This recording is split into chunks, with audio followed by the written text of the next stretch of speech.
Welcome back, and time for the sports news. Here is Ayotunde Balogun.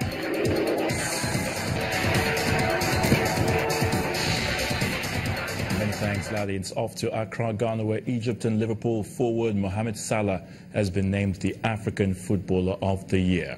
Salah beat teammate Sadio Mane of Senegal and Pierre-Emerick Aubameyang of Gabon to the top prize. The 25-year-old scored 5 goals to help Egypt qualify for their first FIFA World Cup since Italia '90. He has also been in great form this season for the Merseyside Giants, scoring 23 goals in all competitions. In the women's category, Nigeria's Azizat Oshola beat Gabrielle Ungene of Cameroon and Thembi Gatlana of South Africa to the top prize. Meanwhile, Liverpool forward Mohamed Salah is back in Egypt to do something special in Russia. The Pharaohs will play in their first World Cup since 1990, and Salah, who played a crucial role in their qualification with 2 goals against Congo, is confident of a good outing in June. We have a good national team, and we did very well in Africa Cup and qualification for the World Cup. We did very well, and we qualified. We deserve that. Everyone saw that. And I'm very sure, I'm very happy and very excited for the World Cup, and I'm very sure we're going to do something special in that World Cup. Well, the International Football Association Board is expected to recommend the use of video assistant referees at this summer's World Cup and everywhere else next season. The January the 22nd meeting will be chaired by FIFA's General Secretary Fatma Samura and attended by the chief executives of the English, Northern Irish, Scottish and Welsh FAs, as well as technical experts.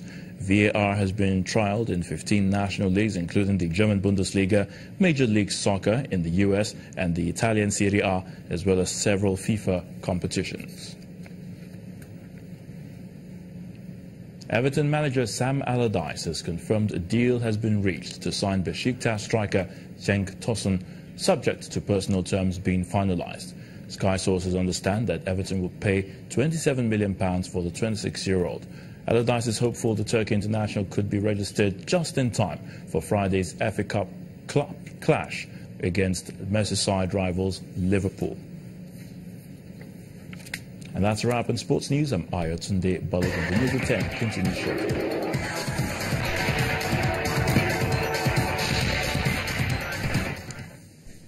A passenger train has caught fire in South Africa after colliding with a truck, killing at least 18 people and injuring 260 others. Reports say the collision occurred near Kroonstad City in the Free State province after the truck fails to stop at a crossing.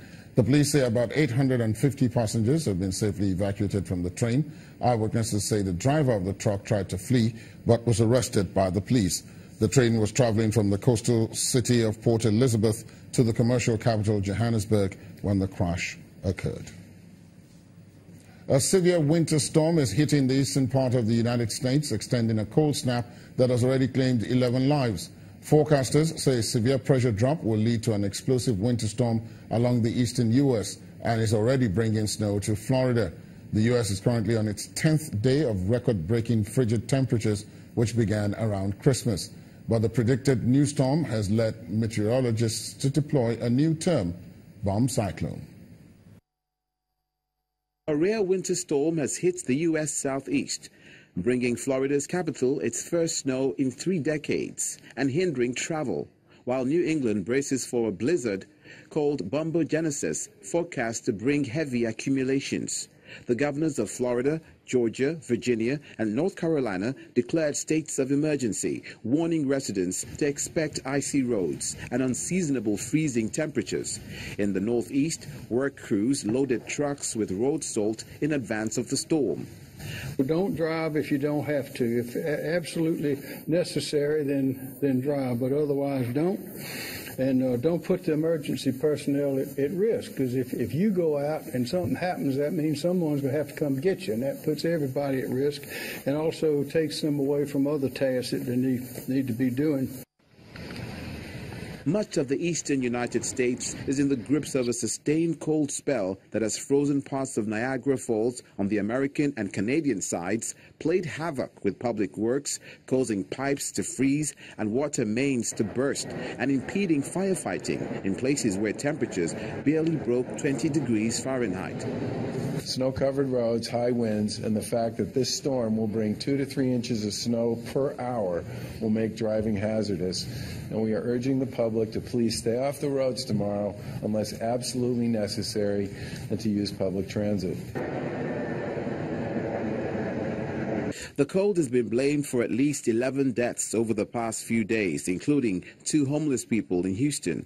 Police in Roseville, Michigan, say a 96-year-old woman recently diagnosed with dementia was found dead in a playground, apparently having frozen to death after wandering outside in a robe and slippers.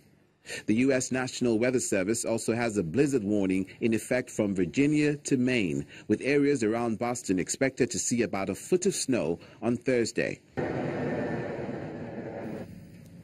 And the main news again. Some indigents of Benue State today fled their homes to towns bordering their state and Nasarawa following renewed attacks by suspected herdsmen. Also today, a federal government delegation visited Benue State over the fresh attacks as indigents demanded a permanent military base in the state. And at least 18 people are now known to have been killed and more than 200 others injured after a passenger train caught fire following a collision with a truck in South Africa. That's tonight's news at 10. Thanks for being with us. My name is Ladi Akeridoluale. Good night.